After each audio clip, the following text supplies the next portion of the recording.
So I'll pause, and if anyone has any burning questions, I'm happy to answer them, or comments, concerns, complaints. Complaints, take them up with Dr. Patterson. Yes. Sure.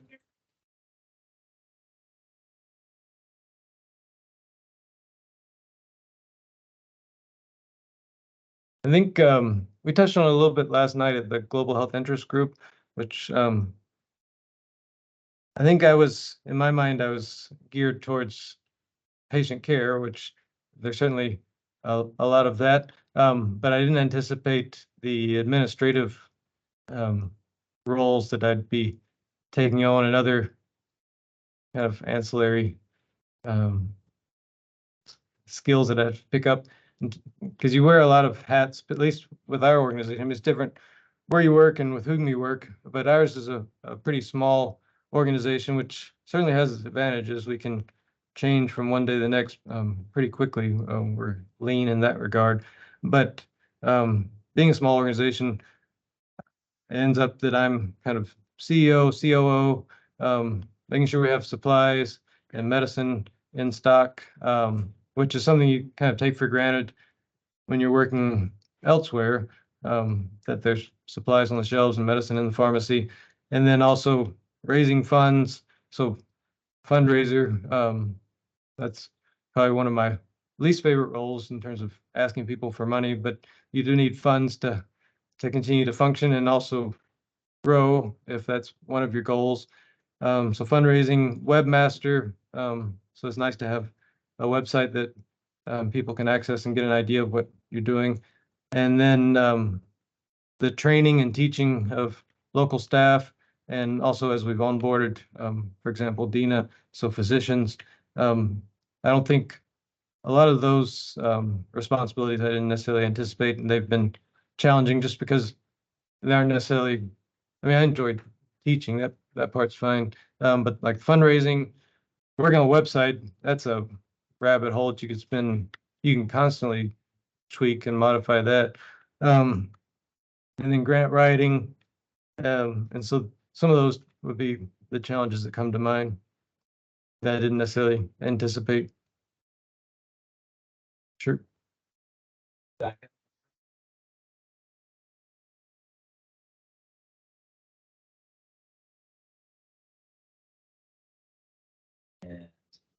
And I never really got an appreciation for the size and the complexity of what you've accomplished. Guatemala. How does somebody get started with something like this? Because this is a much bigger venture than I think I even imagined. So, I mean, starts with, I suppose, like anything else, the motivation and the interest, and then it's just one small step at a time. And so the logistics of actually breaking ground and building the structure, so procuring land, design, and so a lot of things have kind of uh, worked in our favor in terms of doors opening and connections being made. For example, I didn't have any idea that I'd meet the designing architect as a spouse of one of my residency classmates. And so during residency, we'd meet frequently and work on architectural plans and design. And then Jim Knights with Ventura Global Health Project has been a big supporter and champion for us. And aside from funds and helping cover travel costs for visiting providers, he also was the connection with Direct Relief up in Santa Barbara. And so when I was here, he took me up there and introduced me. And they continued to send us shipments of medicine and supplies probably 3 or 4 times a year. And then the training, so it's kind of a lifelong learner kind of philosophy. Even leaving residency, you're tempted to think that you're done, but you're never done. And so did some additional ultrasound training and resuscitation training. And then the other things like nursing and RT so logistics of actually having the skills to make patient care happen. And so I don't know if that answers your question, but it's just tackling one small task at a time with a kind of a greater vision in the future to help guide the direction of those steps. Sure.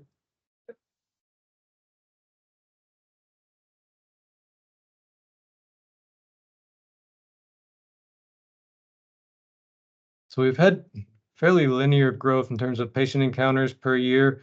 Started off around 2,500 to 3,000, and then the last 3 years we've seen 7,000 plus each year.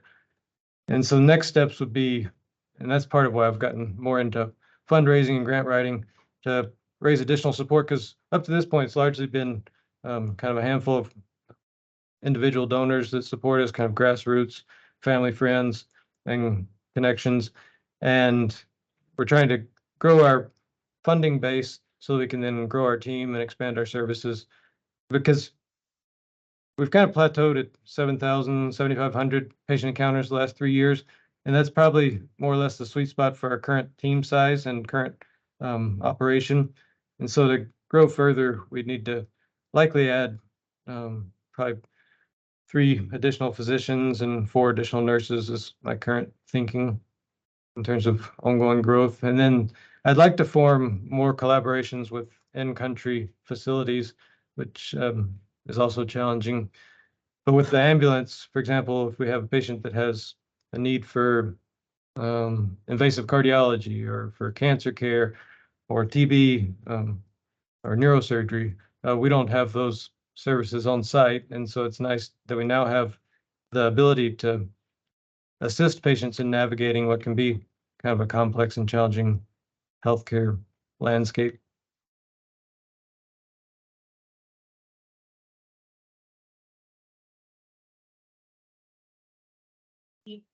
Questions coming from the room? Oh, sure. I don't remember what was the first one? So last one was, so there was one before the last one was, what were some challenges that you faced that you didn't necessarily expect? What's been hard? And then the last one, kind of vision for growth. And then Dr. Patterson was asking about the steps of such an undertaking in terms of the process. I think I've got those more or less. Sorry, online audience, I didn't remember to do that. So Zach, it sounds like you're growing steadily and you've kind of reached capacity, which probably speaks a little bit to, sort of supply and demand.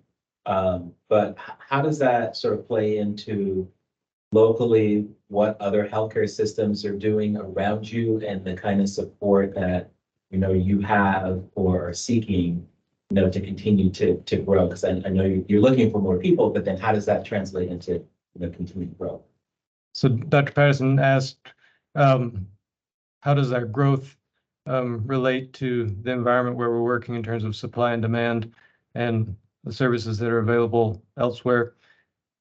And so, again, our target patient population would be those that have the least access to care. And like I say, we don't even really target necessarily our home community in terms of the town where we are. 60 to 70% of the patients that show up are from other, usually smaller, more rural, indigenous communities, because that's another barrier to care is language.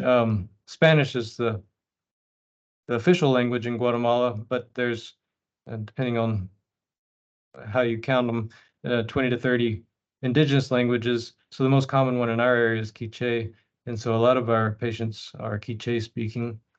And so we've filled that role in terms of being able to provide access to care to those patients. And ongoing growth would have to do with being able to provide one, additional services locally in terms of 24/7, 365, potentially with that OB, an operative OB, and then somewhat connected to the ambulance, but also just in general, ambulance or no ambulance, helping patients get to where they can get services that we don't have immediate plans of adding, such as, if somebody presents with a surgical emergency, we don't do general surgery currently, ortho, neurosurge, oncology. So those kind of more specialty, subspecialty needs, we can help accompany patients to get access to that care.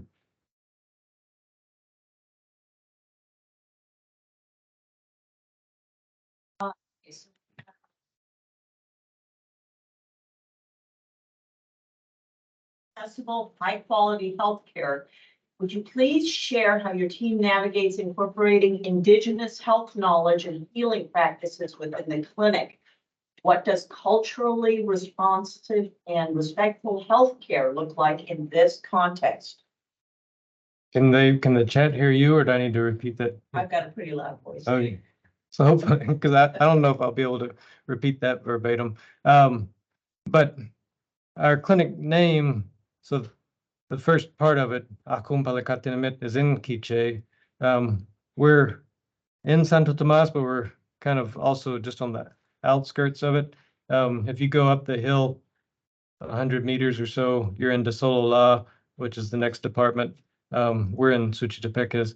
And in terms of culturally, kind of where we're situated and also our clinic name and the fact that our team is all bilingual, Spanish and Quiche speaking is a big part of it. And also that our team is, aside from myself, are all local. And so they've all been kind of born and raised there. And that's likely the best you can get in terms of culturally appropriate care, and that they have a far better understanding than I can ever hope to appreciate in terms of what the expectations are and how to provide respectful and culturally appropriate care.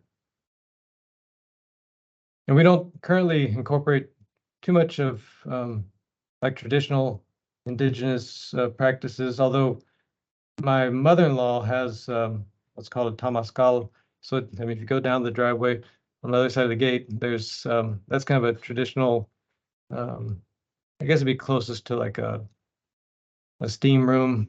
And so they're on site. It's not something we advertise, but there are some ongoing traditional indigenous practices. So if you want to kind of activate your heat shock proteins, there's that opportunity.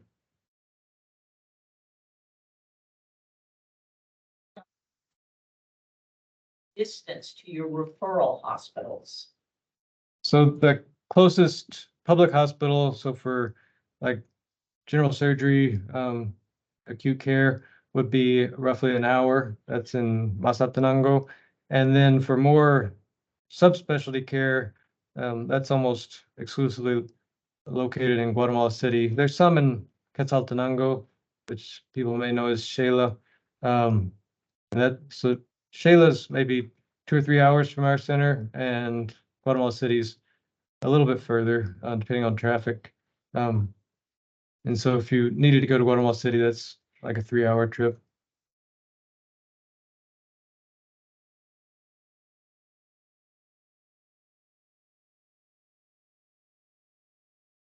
We exhausted the questions.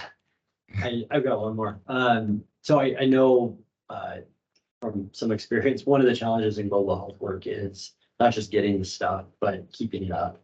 What do you do when a ventilator breaks or that? So if it's small enough, I travel frequently enough that so I'll come back. So there in Guatemala, I don't generate income personally, but I have several smaller mouths to feed, and so I'll commute back to California 3 or 4 times a year, and I can bring, like I've brought, when our iStat on occasion has stopped working or an ultrasound stops working, like butterfly, then those are small enough to where I'll just put them in my luggage and bring them back, get them serviced, or if they're not worth repairing, bring a replacement.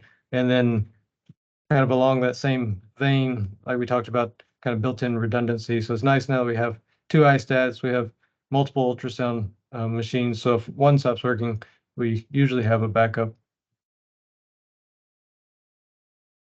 but I haven't found a great resource for like ongoing maintenance in country for some of the more complex technology. Maybe there, just haven't found. If there's no further question, this is our website. So our US nonprofit is Wachalal, which in Quiche is translates to my brother. So wachalal.org will take you to the website. And then if you, on the top menu, the Work With Us tab, if you scan that QR code, it'll take you to that. But the top part has this Get Started button. And so if any of you residents or attendings are interested in spending some time with us, if you click on that, it opens up a visiting provider application. And you can also just email me directly, and I'm happy to talk with you more about our work and how you can be a part of it.